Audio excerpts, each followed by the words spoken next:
Assalamualaikum warahmatullahi wabarakatuh. Perkenalkan, nama saya Maliki.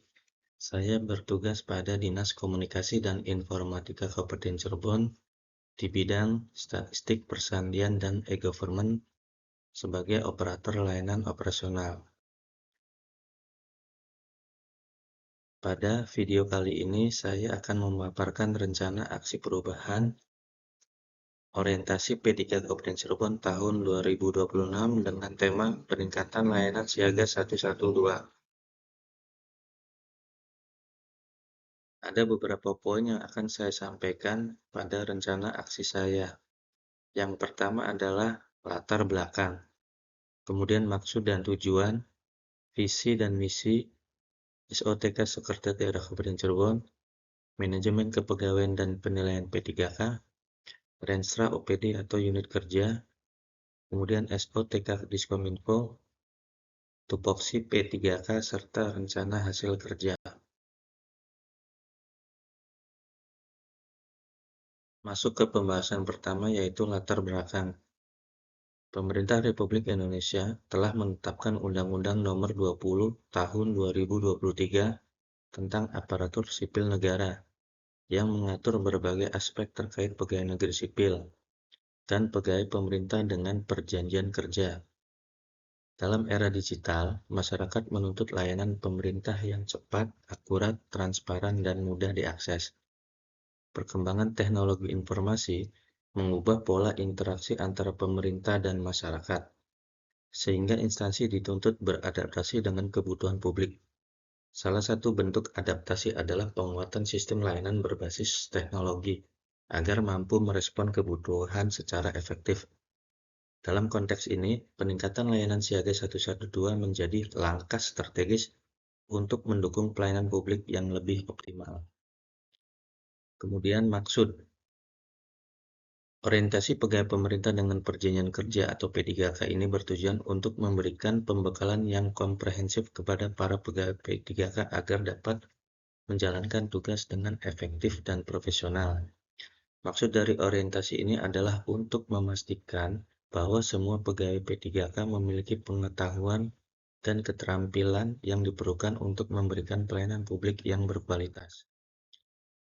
Kemudian masuk ke tujuan umum dan tujuan khusus. Yang pertama adalah tujuan umum, pengembangan pengetahuan, yaitu memberikan pemahaman yang mendalam tentang peraturan dan kebijakan yang berlaku bagi P3K, serta prinsip-prinsip dasar pelayanan publik yang berakhlak dan profesional. Kemudian pengembangan keterampilan, meningkatkan keterampilan para pegawai dalam berkomunikasi efektif, bekerja sama dalam tim, dan mengelola konflik, sehingga dapat berinteraksi dengan baik di internal maupun masyarakat. Kemudian pembentukan karakter, membentuk karakter yang kuat dengan cara memperkuat nilai-nilai integritas, transparansi, dan akuntabilitas sehingga para pegawai dapat menjadi teladan bagi masyarakat. Kemudian peningkatan kinerja, meningkatkan kinerja aparatur negara dengan memperkenalkan metode kerja yang efisien dan inovatif, serta memfasilitasi penggunaan teknologi untuk mendukung publik yang lebih baik. Masuk ke tujuan khusus. 1. Meningkatkan kapasitas dan kompetensi operator layanan 112 Kabupaten Cirebon. Kemudian memperkuat koordinasi lintas sektor, baik itu Polri, Damkar, BPPD, Dinkes, dan dinas terkait lainnya. Kemudian mengoptimalkan pemanfaatan teknologi informasi dalam sistem panggilan darurat. Kemudian meningkatkan sosialisasi dan edukasi kepada masyarakat mengenai layanan 112, serta mewujudkan standar pelayanan darurat yang sesuai dengan kebutuhan masyarakat dan regulasi nasional. Visi dan misi pemerintah Kabupaten Cirebon. Visi pemerintah Kabupaten Cirebon yang akan menjadi dasar pemahaman nilai dan etika yang harus dipegang oleh ASN P3K. Adapun visi pemerintah Kabupaten Cirebon adalah Cirebon beriman, bersih, inovatif, maju, agamis, aman. Kemudian misi Kabupaten Cirebon bersih, mewujudkan tata kelola pemerintahan yang bersih, melayani, akuntabel, dan profesional. Kabupaten Cirebon inovatif, menciptakan ekosistem inovatif di pemerintahan dan masyarakat. Kemudian Kabupaten Cirebon maju, menciptakan masyarakat modern yang tidak meninggalkan jati diri, adat, dan budaya. Terus, Kabupaten Cirebon aman, menciptakan lingkungan yang asri, aman, dan nyaman. Kabupaten Cirebon agamis, menguatkan toleransi antar umat beragama sesuai dengan keyakinan para pemeluknya. Masuk ke pembahasan SOTK Sekretariat Daerah Kabupaten Cirebon. Di sini kita melihat bagan alur pemerintah Kabupaten Cirebon sesuai dengan Peraturan Daerah Kabupaten Cirebon Nomor 5 Tahun 2025 tentang perubahan kedua atas Peraturan Daerah Nomor 12 Tahun 2016 tentang pembentukan dan susunan perangkat daerah Kabupaten Cirebon. Masuk ke manajemen kepegawaian. Ada 4 poin, yaitu penetapan kebutuhan. Yang pertama adalah penetapan kebutuhan P3K dilakukan berdasarkan prioritas nasional dan kemampuan keuangan negara dengan mempertimbangkan rencana pembangunan jangka menengah nasional. Kemudian kebutuhan P3K ditetapkan oleh Menteri Pendayagunaan Aparatur Negara dan Reformasi Birokrasi atau Kemenpan RB sebagai panduan bagi instansi pemerintah. Poin B. Pengadaan P3K. Proses pengadaan P3K meliputi seleksi yang objektif dan transparan berdasarkan kompetensi dan kebutuhan instansi. Seleksi dilakukan untuk memastikan bahwa P3K memiliki kualifikasi yang sesuai dengan jabatan yang akan diisi. Kemudian poin C adalah pengembangan karir dan kompetensi. Undang-Undang Nomor 20 Tahun 2023 menekankan pentingnya pengembangan kompetensi dan karir P3K melalui sistem meritokrasi. Pengembangan ini bertujuan untuk meningkatkan profesionalisme dan integritas aparatur sipil negara. Kemudian poin D yaitu kesejahteraan P3K. Kesejahteraan ini bertujuan untuk meningkatkan motivasi dan kinerja P3K dalam memberikan pelayanan publik yang berkualitas. Kemudian masuk ke pembahasan penilaian kinerja P3K. Prinsip penilaian. Penilaian ini bertujuan untuk memastikan bahwa P3K memiliki kinerja yang baik dan sesuai dengan standar yang telah ditetapkan. Metode penilaian. Penilaian dilakukan secara objektif, transparan, dan akuntabel dengan mempertimbangkan target kinerja yang telah disepakati. Konsekuensi penilaian. Hasil penilaian kinerja digunakan sebagai dasar untuk perpanjangan perjanjian kerja, promosi, atau pemberhentian P3K. Masuk ke pembahasan rencana strategis unit kerja Diskominfo, yaitu 1. Meningkatkan tata kelola sistem pemerintahan berbasis elektronik. Kedua, meningkatnya pengelolaan persandian dan keamanan informasi.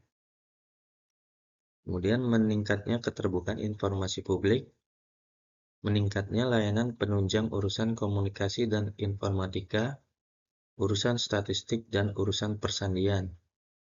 Kemudian meningkatnya pengelolaan dan layanan statistik sektoral. Masuk ke inti pembahasan yaitu rencana hasil kerja P3K, yaitu identifikasi permasalahan berdasarkan capaian kinerja. Pada sub pembangunan dan pengembangan aplikasi pemerintah dan pelayanan publik yang terintegrasi.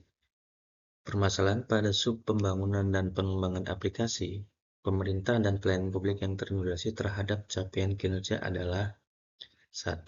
Belum optimalnya koordinasi antar instansi terkait.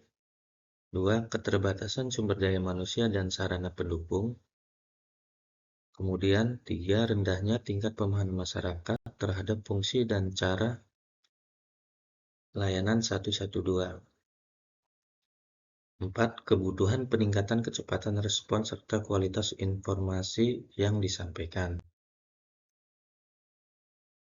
Masuk ke metrik rencana aksi. Di slide ini kita melihat rencana aksi untuk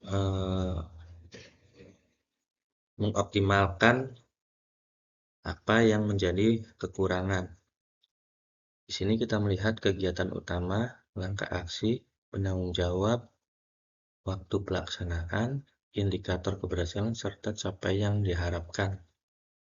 1. Peningkatan kapasitas SDM operator 112. Langkah aksi yang dilakukan yaitu pelatihan komunikasi darurat, simulasi penanganan panggilan, kemudian workshop koordinasi lintas instansi. Sebagai penanggung jawab yaitu Dinas Komunikasi. Untuk waktu pelaksanaannya Minggu 1 pada bulan Juli 2026, serta indikator keberhasilan yaitu 80% operator mengikuti pelatihan. Capaian yang diharapkan, operator lebih sigap dan profesional. Kemudian, kegiatan yang kedua yaitu penguatan koordinasi lintas sektor. Dilakukan dengan cara rapat koordinasi rutin, SOP terpadu antar instansi, serta penanggung jawab dari kegiatan tersebut yaitu Diskominfo sendiri, BPBD, Polres, Damkar, dan Dinas Kesehatan. Waktunya dilakukan pada minggu kedua bulan Juli 2026. Capaian yang dihasilkan yaitu SOP terpadu yang disahkan dan digunakan, serta respon darurat lebih cepat respon darurat lebih cepat dan terintegrasi. Kemudian optimalisasi teknologi informasi, yaitu dengan pengembangan dashboard monitoring, integrasi sistem panggilan dengan instansi terkait, kemudian peningkatan jaringan perangkat. Dinas yang bertanggung jawab yaitu Dinas Kominfo. Kemudian dilakukan pada minggu ketiga dan 4 bulan Juli 2026.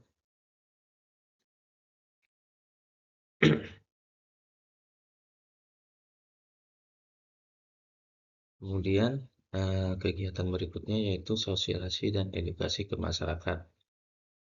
Dilakukan dengan kampanye publik melalui media sosial, penyuluhan di sekolah dan desa, kemudian pembuatan materi edukasi berupa poster maupun video.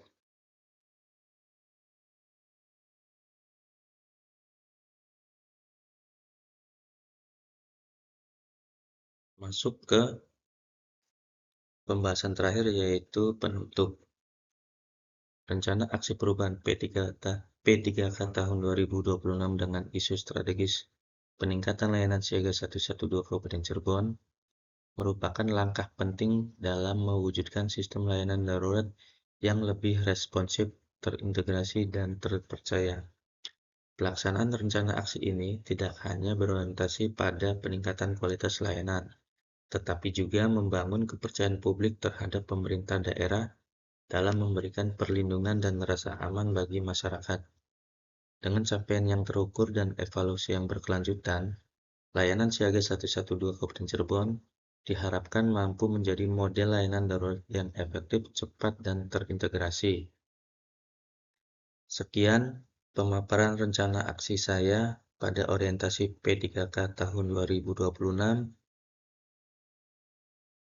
Terima kasih atas perhatiannya. Wabillahi taufiq wal hidayah. Wassalamualaikum warahmatullahi wabarakatuh.